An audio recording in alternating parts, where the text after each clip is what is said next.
காலம் வேகமாய் ஓடுதே, கருத்தில்லாமல் வாழ்ந்தே, கண்ணும் கருத்துமாய் வாழ்ந்திட உதவி செய்யும் தேவா, எனக்கு உணர்வு தாரும் தேவா. உதவி செய்யும் தேவா, எனக்கு உணர்வு தாரும் தேவா. காலம் வேகமாய் ஓடுதே,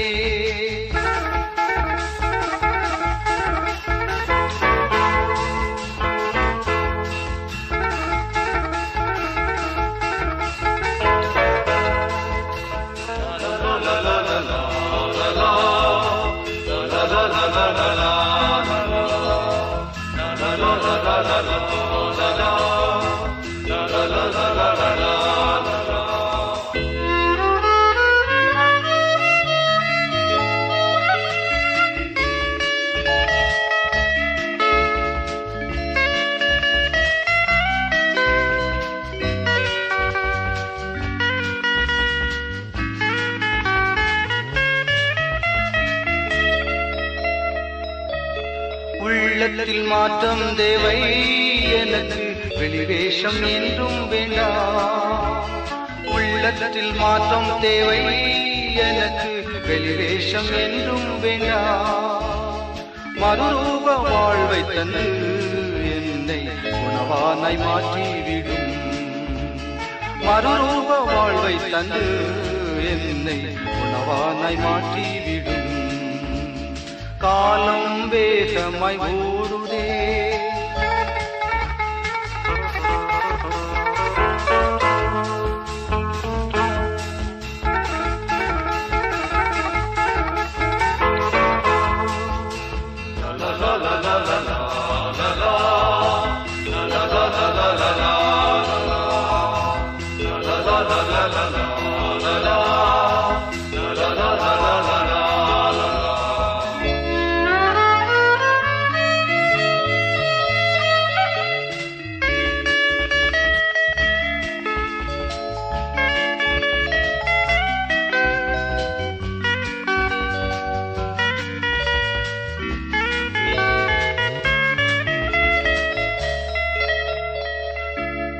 கல்வாரி காட்சி கண்டேன், அந்த காயங்கள் என்னால் என்றே.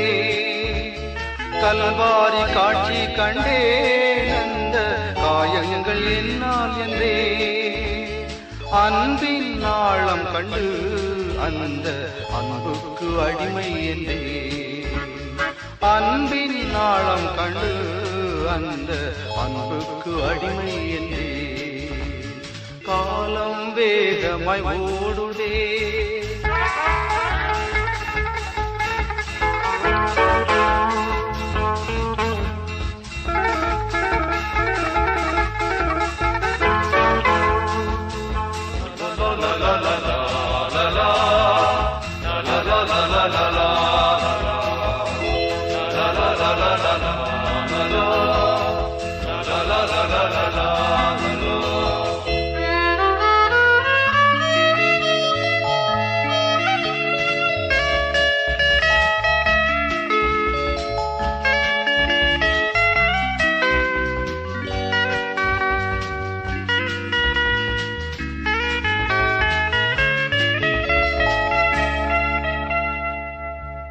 கண்ணீருடன் ஜெபிக்க எனக்கு ஜெபத்தின் ஆவி தாரும்.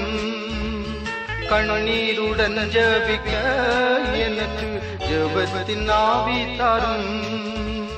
கிருபையின் காலம் இப்போதும் இயேசுவே அருள் கூர்ந்து எம்மை எழுப்பும். கிருபையின் காலம் இப்போதும் இயேசுவே அருள் கூர்ந்து எம்மை எழுப்பும். காலம் வேகமாய் ஓடுதே, கருத்தில்லாமல் வாழ்கின்றே, கண்ணும் கருத்துமாய் வாழ்ந்திட உதவி செய்யும் தேவா, எனக்கு உணர்வு தாரும் தேவா. உதவி செய்யும் தேவா, எனக்கு உணர்வு தாரும் தேவா. காலம் வேகமாய் ஓடுதே. நற்செய்தி பணி சிந்தனைகளை ஆகமங்களின் வழியாக பார்த்து கொண்டிருக்கிறோம்.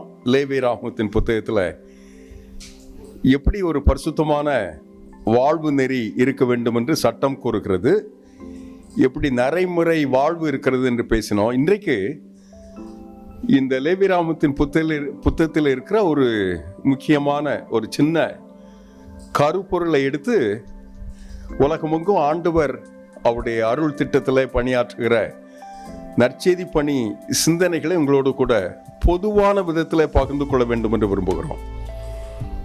லேவியராகமத்தின் புத்தகம் 26வது அதிகாரம் 8வது 9வது வசனத்தை வாசிக்கிறேன். உங்களில் 5 பேர் 100 பேரை துரத்துவார்கள், உங்களில் 100 பேர் 10,000 பேரை துரத்துவார்கள். உங்கள் சத்துருக்கள் உங்களுக்கு முன்பாக பட்டயத்தால் விழுவார்கள். நான் உங்கள் மேல் கண்ணோக்கமாயிருந்து உங்களை பலுகவும் பெருகவும் பண்ணி உங்களோட என் உடன்படிக்கையை திடப்படுத்தினேன். இந்த சிந்தனைக்கு வீரிய வளர்ச்சி, அல்லாவிட்டால் அதிவேகமான வளர்ச்சி, அதிவீரிய வளர்ச்சி என்று தமிழில் பெயர் கொடுக்க வேண்டும் என்று பேசிக் கொண்டிருந்தோம். அதிகமாய் வேகம் கொண்ட ஒரு வளர்ச்சிக்காக உலகம் இயங்குகிறது, ஊழியங்கள் இயங்குகிறது. லேவியராகமத்தின் புத்தகத்தில் அப்படிப்பட்ட ஒரு நிகழ்வை இந்த லேவியராகமத்தின் ஆக்கியோர் மோசே கூறுவதாக நாம் வாசிக்கிறோம். 5 பேர் 100 பேரை துரத்துவார். முடியுமா? தாவீது கோலியாத் சண்டை போல இருக்கிறது இல்ல? வசனம் கூறுகிறது 100 பேர் சேர்ந்தா 10,000 பேர் துரத்தப்படலாம். அதன் அடிப்படை இங்க உங்களை பலுக பெருக பண்ண. இந்த வசனத்தை வாசித்த மாத்திரத்தில் நமக்கு நினைவுக்கு வருவது ஆதியாகமத்தின் புத்தகம் 1ஆம் அதிகாரம் 27ஆம் வசனத்துல, பூமி எங்கும் நிரப்புங்கள், பலுகி பெருகுங்கள்.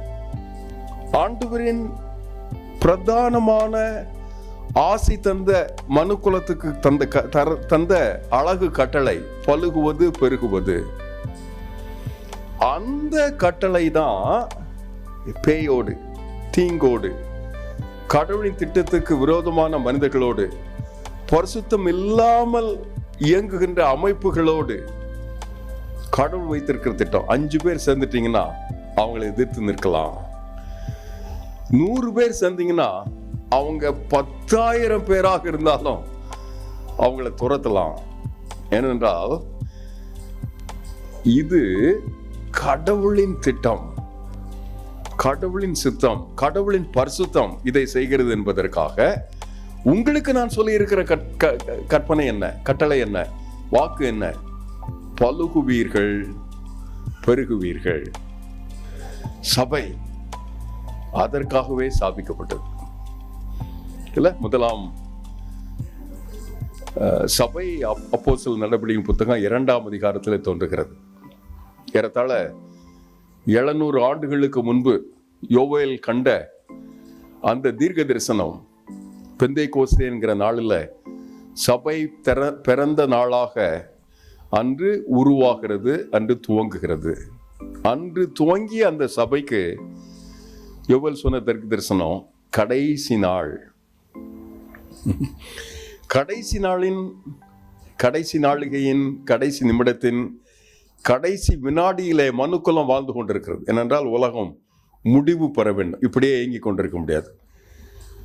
காசா பகுதியோ, இஸ்ரேல் என்கிற தேசத்தை 3 தேசங்கள் ஆக்கிரமித்து இருக்கிறதோ, வெஸ்ட் பேங்க் என்கிற பகுதியோ, உலக நாடுகள், ரஷ்யாவுக்கு எதிராக அமெரிக்கா, அமெரிக்காவுக்கு எதிராக ரஷ்யா என்று கூட்டுப்படை, நேசப்படை என்றெல்லாம் ஒருவரை ஒருவர் தாக்கி கொண்டிருப்பது எத்தனை நாட்கள் தாக்கு பிடிக்குமோ தெரியாது.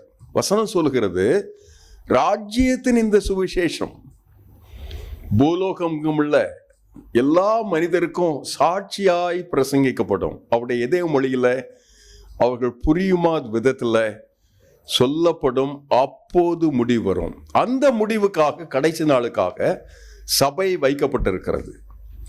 லேவியராகமத்தில் தம்முடைய திருத்திட்டத்தை மோசே ஆகமமாக தரும்போது உங்களில் 5 பேர் 100 பேரை துரத்துவார்கள். 100 பேர் சேர்ந்தா 1000 10,000 பேரை துரத்த முடியும் என்கிற ஒரு வாக்கை கூறுகிறார். உபாகமத்தின் புத்தகத்தில் 32ஆம் அதிகாரத்தில் 30ஆம் வசனத்தில் இதை வாசிக்கிறோம். ஒருவன் 1000 பேரை, 2 பேர்னா 2000 பேர் தானே. ஒருவர் 1000 பேருங்கிறதே நினைத்து பார்க்க முடியாத ஒரு எண்ணிக்கை. ஆனா 2 பேர் சேர்ந்தா என்ன சொல்லுகிறது? 10,000 பேரை துரத்துவார். சின்னவன் 1000-ம் சிறியவன் பலத்த ஜாதியும் ஆவான். ஏசாயா தீர்க்கதரிசிக்கு ஆண்டவர் தந்த ஒரு வாக்கு அது. உன்னாலே ஒரு சேனைக்குள் பாய்ந்து போவேன், என் தேவனாலே மதிலை தாண்டுவேன். தாவீது ராஜா பாடிய சங்கீதத்தை வேதவசனம் கூறுகிறது. இதுதான் கிறிஸ்தவ விசுவாச ஊழிய அடிப்படை போதனை. முதல் நூற்றாண்டில் ஸ்தாபிக்கப்பட்ட முதலாம் திருச்சபை பெந்தைக்கோஸ்தே நாளில் அந்த அதிகாரம் நிறைவு பெறும்போது 3000 பேர் என்று திருச்சபைக்கு எண்ணிக்கை தந்தார். 120 பேர் கூடியிருக்கிற அந்த விசுவாச சந்ததியில சபை பிறந்து பெரியவர் தரிசனம் கொண்டு, குமாரர் குமாரத்திகள் கனவு கொண்டு, ஊழியர்கள் தீர்க்க தரிசனம் கொண்டு, வாலிபர் சொப்பனம் கண்டா அந்த அதிகாரத்தின் எல்லையிலேயே 3000 பேருக்கு பேதுரு திருமுழுக்கு தந்ததாக வேதவசனம் கூறுகிறது. அடுத்த அதிகாரத்தில் 5000 பேர். அதற்கு அடுத்த அதிகாரத்தில் உபத்திரவம். லெஸ்லி நியூ பிகின் என்று சென்னை பேராயத்தில் ஒரு மகத்தான மிஷனரி புதல்வர் இருந்தார். இங்கிலாந்து தேசத்தினுடைய ஒரு சிறந்த சிந்தனையாளர். இந்தியாவின் மிஷனரி பணியை அதிக அக்கறையோடு கூட கணிக்கிற மனிதர். அவர் எழுதிய புத்தகங்கள் தான் இன்றைக்கு மிஷனரி சிந்தைக்கு மிக அடிப்படை போதனையாக இருக்கிறது. அவர் சொல்வாரு, இந்த முதல் நூற்றாண்டு திருச்சபை உபத்திரவப்பட்டு உலகமெங்கும் சிதறி போகும்போது நம்ம நினைத்து கொண்டிருப்போம், சிதறி போனா உலகமெங்கும் போனா ஒண்ணுமில்லாமல் போயிருப்போம்னு சொல்லி. அவர் சொன்னார், இல்லை, அப்போதே அந்த திருச்சபை உலக அரங்கு திருச்சபையாக மாறிவிட்டது. குருத்துவ பட்டம் பெற்றவர்கள், குருத்துவம் பட்டம் பெறாதவர்கள் என்கிற பிரிவினையை தகர்த்து விட்டது. திருச்சபையின் எல்லா விசுவாசிகளும், எல்லா மனிதரும், எல்லா உறுப்பினரும், திருச்சபைக்குள்ளாக வாழுகின்ற சிறுவர் சிறுமியர், வாலிபர் வாலிப பிள்ளைகள், பெரியவர், ஊழியர் அனைவரும் ஊழியம் செய்வதற்காக சிதறப்பட்டு அனுப்பப்பட்டார்கள் என்று சொல்வார். there's no dichotomy என்று சொல்வார் ஆங்கிலத்தில். ஒரு பிரிவினையே இல்லாத விதத்தில் அவர்கள் உருவாக்கப்பட்டார்கள், அனுப்பப்பட்டார்கள். அன்று துவங்கி இப்போதும் எங்கெல்லாம் உபத்திரவம் இருக்கிறதோ, அழுத்தம் இருக்கிறதோ,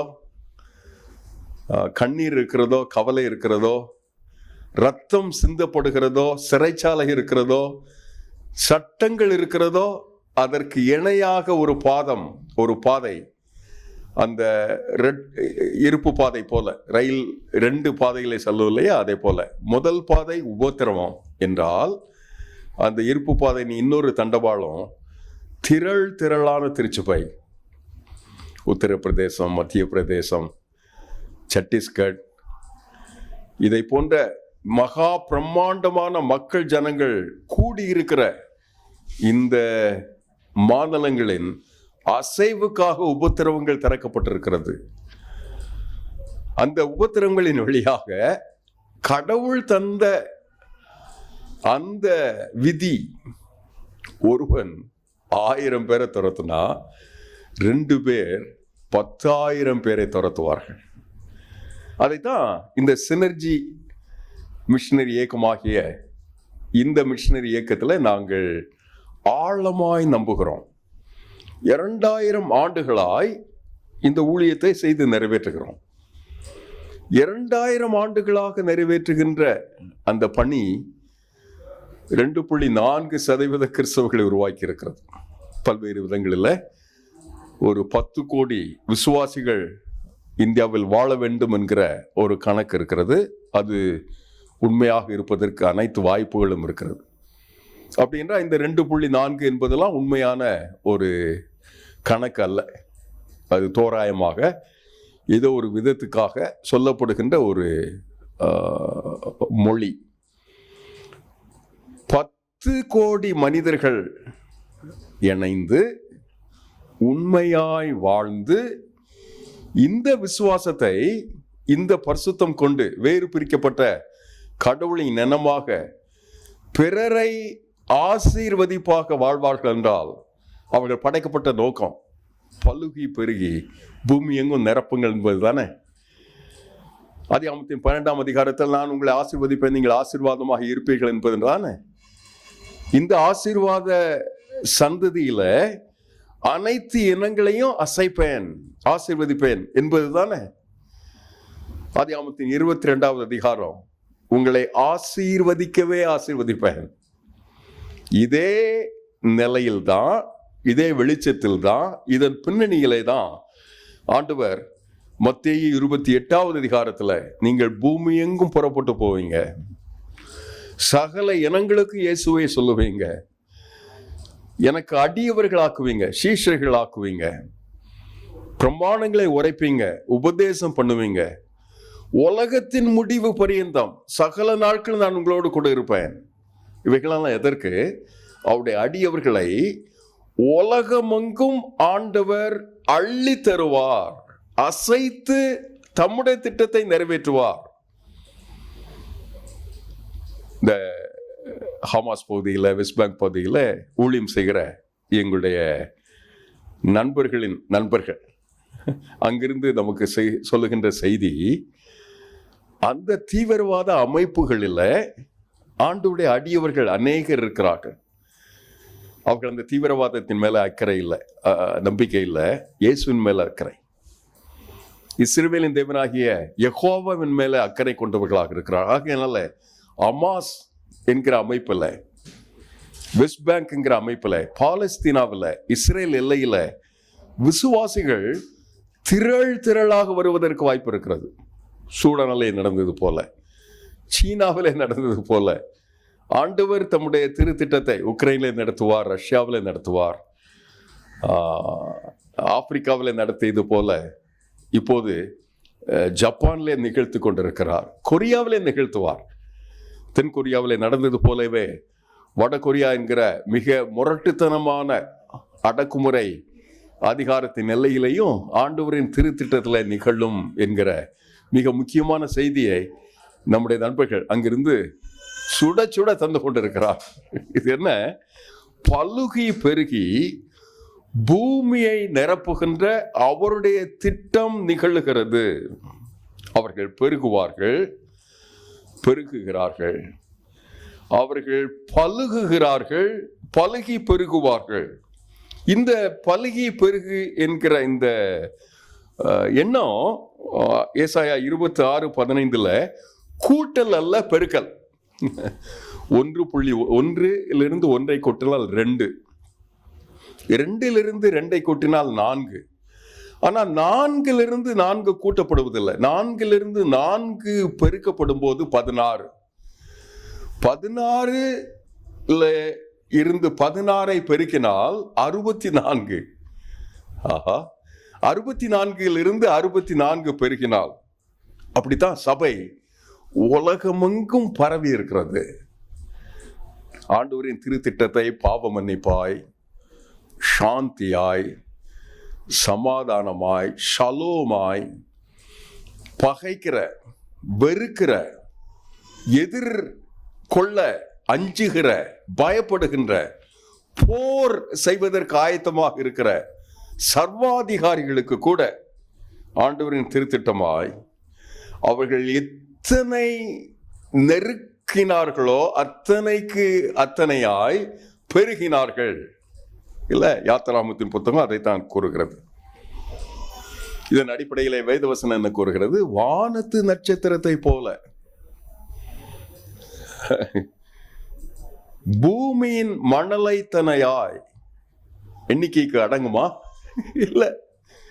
சாதாரணமான கண்களை கொண்டு நான் 500 நட்சத்திரங்களை பார்க்கலாம் என்கிறார்கள்.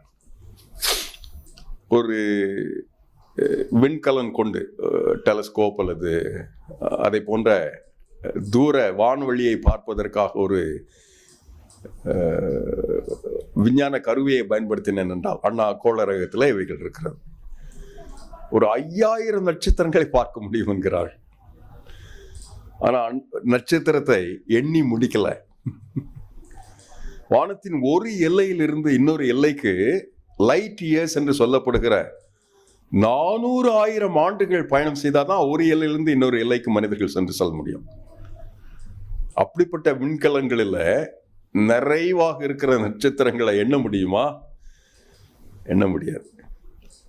அப்படி உங்களை ஆசீர்வதிப்பேன் என்று ஆண்டவர் வாக்கு தந்தார் இல்லையா? அதை நம்முடைய தலைமுறையில இந்தியாவுக்கு நிறைவேற்றுவார். இந்தியர்கள் வாழுகின்ற உலகத்தின் எல்லைகளுக்கு நிறைவேற்றுவார். தமிழர்களுக்கு நிறைவேற்றுவார். 12 கோடி தமிழர்களும் இந்த ஆண்டவருக்கு அடியவராய், அருளை பெற்றவர்களாய், மன்னிப்பை பெற்றவர்களாய், ஒப்புரவாகியவர்களாய், சமாதானம் சந்தோஷத்தை நிறைவாக பெற்றுக்கொண்டவர்களாய் வாழ்வதற்காக கடவுள் அவர்களை அழைக்கிறார். இந்த ஊழியத்தை செய்வதற்காக நம்முடைய புண்ணிய பூமிக்கு வந்த வில்லியம் கேரி அதைத்தான் சொன்னார். தேவனுக்காக பெரிய காரியங்களை செய், தேவனுக்காக அரிய காரியங்களை திட்டமிடு.